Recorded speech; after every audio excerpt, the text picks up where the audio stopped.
وسلموا تسلیما تمام احباب کے یا سیدی رسول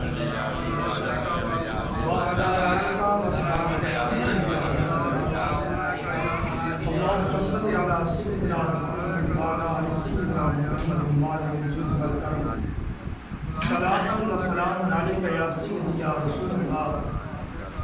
دنیا کائنات کی حمد و ثنا ذات رب العلا کے واسطے اور دنیا کائنات کے لامحدود روح نبی مکرم نور مجسم چراغ حرم ابر لطف و کرم شفیع امم مشکلات یمن نیر بطحا رازدار ماؤما صاحب علم نشرہ سیاہ لا مکان سید انس و جان سرور اعلیٰ سبحان اللہ نیر تابہ ماہ فروزہ سر نشین مفرشاں دیگیاں کو اٹھانا لے روندیاں حسانا لے بچھڑیاں ملانا لے اپنے پیٹ کے پتھر بن کے غریبان رنج کے کھلان والے فریاد غریبوں کی مرلانے والے چمک تو صفاتے ہیں سب پانے والے مراد بھی چمکانے والے ابو بکر کی آقا عمر کے مولا عثمان کے آقا علی کے برادر عمر سیدہ زہرا کے بابا حسنین کے نانا جناب حضرت محمد مصطفیٰ صلی اللہ علیہ وآلہ وسلم کی ذات مبارکات پر ہدیہ السلام کا نذرانہ پیش کرنے کے بعد عزیزان گرامی محترم، ماہ شعبان المعظم کا مہینہ ہے اور جمعہ کو مبارک کا بڑی برکت اور عظمت والا دن ہے۔ کل سیالکوٹ سے واپس آ رہے تھے تو موٹر میں اچانک دل میں خیال آیا، وہ ساری باتیں اسی گاؤں کے حوالے سے میں آپ صاحب سمجھا رہے تھے۔ یا کیسا وقت تھا جب مسجد کریم تشریف لے کے جاتے تو یقیناً بڑی عظمت والی بات، بڑی برکت ہوتی تھی، بڑی روحانیت اور سکون ملتا تھا۔ تو جب یہ بات ہوئی تو دل میں خیال آیا یار اپنا کل جا کے خلیفہ سید احمد مجدد صاحب تو صاحب کہنے لگے جناب کل جمعہ تو مبارک ہے۔ میں نے کہا چلو جا کے پڑھیں گے۔ تو عزیزان گرامی کہ دراصل چیز یہی ہے، خالق کے کائنات نے ارشاد فرمایا کہ یہ جو طریقت ہے نا پیر اور مرید کا جو رشتہ ہے یہ محبت کے لیے خدا واسطہ ایک تعلق ہے اور محبت والا ہے۔ طریقت ادب کو کہتے ہیں، محبت کو کہتے ہیں۔ پہلے دور میں خانقاہیں موجود تھی اور خانقاہ کا مطلب یہی تھا کہ جو بندہ اپنے مرشد کی بیعت کرتا تھا تو مرشد اس کو چھوڑتے نہیں بلکہ اس کی تربیت کرتے تھے، اور تربیت اس انداز سے کرتے تھے کہ اس کی زندگی بھی سنور جاتی تھی اور من بھی بدل جاتا تھا اور آخرت بھی اس کی سنور جاتی تھی۔ اور اب دور ایسا آ چکا ہے کسی کے پاس کوئی وقت نہیں، اور یہ اتنی برکت والا مہینہ ہے ماہ شعبان المعظم، فرمایا اور پیچھے جو گزرا ماہ رجب المرجب مولا کائنات کا جشن ولادت، شعبان المعظم میں امام حسن مصطفیٰ کی ولادت، امام حسین علیہ السلام کی اور دیگر ائمہ اہل بیت کی شعبان میں ولادت، اور آگے جو مہینہ آنے والا ہے وہ ماہ رمضان المبارک۔ اور میں یہاں رک کے یہ بھی بات کروں گا کہ ماہ رمضان المبارک میں جب ہم تراویح کے لیے قرآن سننے کے لیے حفاظ کرام آتے ہیں، اور آج دیکھیں آپ بڑے بڑے سلیبس جو ہیں، آکسفورڈ کا سلیبس، اتنا وقت نہیں ورنہ میں آپ کو بتاؤں کہ کتنی مرتبہ بدل چکا ہے، اور بڑے بڑے بورڈ بیٹھ کے اس سلیبس کو بدلتے ہیں، ان کتابوں میں رد و بدل کرتے ہیں۔ لیکن قرآن کریم ایک ایسی کتاب ہے ماہ رمضان المبارک میں نازل ہوئی ہے، قلب مصطفیٰ صلی اللہ علیہ وسلم پر فرمایا ہوگا ان کنتم فی ریب مما نزلنا علی عبدنا، اگر تم کو ذرا سا بھی کوئی شک ہے کس پر ہم نے جو اپنے بندہ خاص پہ نازل کی ہے، علی عبدنا فأتوا بسورۃ من مثلہ، بعض تمہارا کلچر بھی عربی ہے، تمہاری زبان بھی عربی، لب و لہجہ بھی عربی، ادراک فہم بھی عربی، رہنا سہنا بھی تم جانتے ہو، بس اگر تم سوچتے ہو کہ اس میں کوئی ذرا برابر شک ہے